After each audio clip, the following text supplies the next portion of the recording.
grandmother passed away when I was little. And I think as a kid, I always kind of imagined her in a magical world. When she died, she went into a magical world. So she's got a lot of my dad's mom in her. Sorry, I didn't mean to bring the party down. Which kingdom would you live in? Which kingdom would I live in? Well, the sleeping kingdom sounds great. I would love just to kick back and sleep for 100 years. I wish I had the map right here. You're like my mom! But what's that? But maybe I think the charming kingdom and the Red Riding Hood kingdom would probably be a little too obnoxious for me. So I'll say sleeping kingdom. If you're a boy in the story, who do you have a crush on? What's that? If I was a boy in this book, who would I have a crush on? Oh, that is a good question. I love this.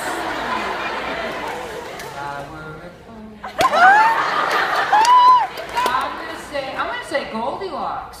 Yeah, I love strong women, and she's very, very strong. And it doesn't matter how many soldiers they send her way, she will defeat them all with her sword.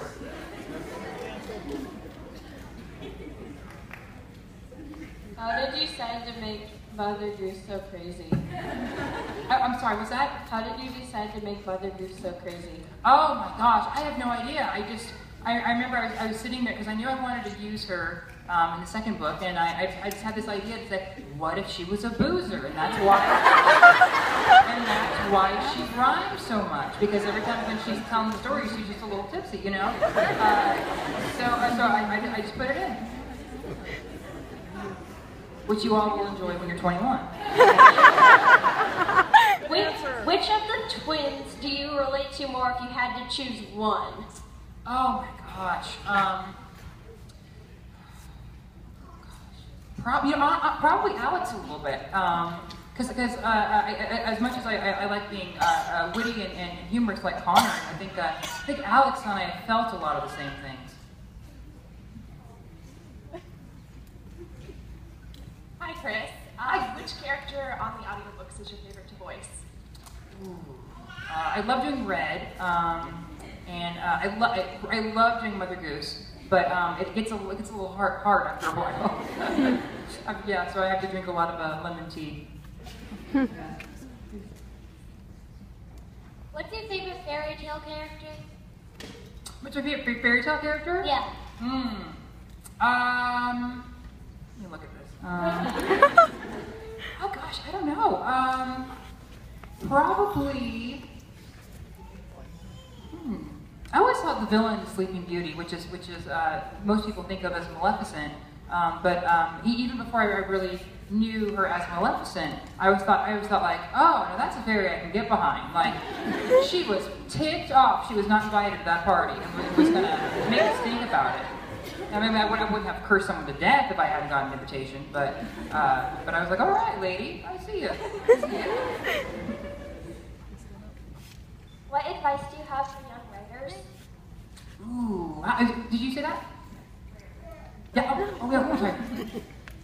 Where are you at? Cool, I like to make eye contact. Oh my gosh, my best advice for young writers would be just to, I think the world is so full of, especially in the writing world, is so full of people that like to bring writers down. So don't write for other authors and writers and potentially get bullied by them. If you have a story to tell, I think you have every right to tell it. And as far as the process goes, I try just to spit everything out on the page, and then I go back and I perfect. But I think as long as it's out of your head and on a page of some kind, I think that's the best thing you can do. How do you create your ideas? How do I create my ideas? Well, sometimes I do outlines, sometimes I carry around well, I don't need to do that anymore because of technology. Thankfully, I just text myself something real quick if I come up with an idea. I do a lot of drawing. I sketch a lot of things, which no one will ever see. Yeah, so I guess all kinds of ways. Yeah, I think it just depends on what it is. Thank you. I like your hat. Is there going to be more Land of Stories? Yes, yes. There's going to be a fifth book. maybe a 6th book. There's a lot of spin-off books coming out. There's The Curvy Tree, which is a picture book, and Trobella Throws a Party, which is a picture book coming out next year. And then Mother Goose Diaries, Red Riding Hood, Guide to Royalty, and maybe I maybe thinking about doing maybe a graphic novel about Goldilocks. We'll see.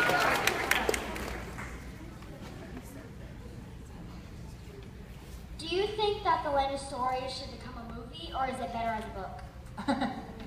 Oh, well, I think, well, it's tricky because when the first book came out, I always said that I'd rather it be a good book that 100 people read than a terrible movie 100,000 people see.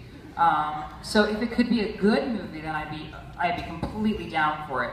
But we'll see. We'll see. I think a lot of people want to see a Land Stories movie. So yeah, I think it's very possible. Yeah, thanks.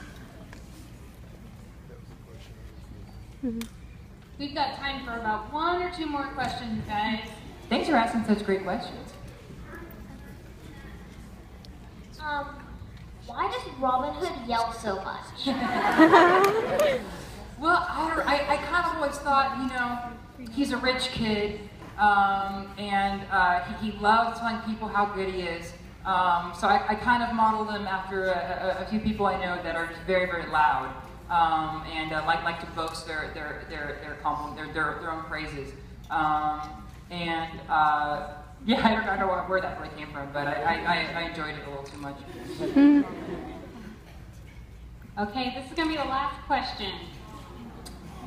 Oh.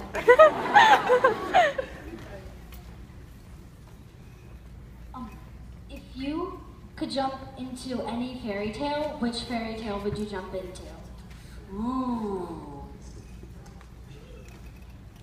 Well, like I said, the Sleeping Kingdom sounds great.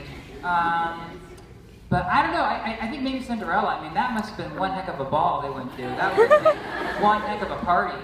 But it's funny, someone asked me in an interview recently, you know, if I could pick a book to go into, what would it be? And I said, naturally the Harry Potter books, but I'm not hanging out with Harry, Ron, and Hermione, absolutely not. They can have all the fun they want to chasing Voldemort. I'm not going anywhere near that man. I will be at the Perfects Lounge, swimming in the tub, or relaxing in the common room. Talking to McGonagall about cats. All right, thank you guys so much for your questions.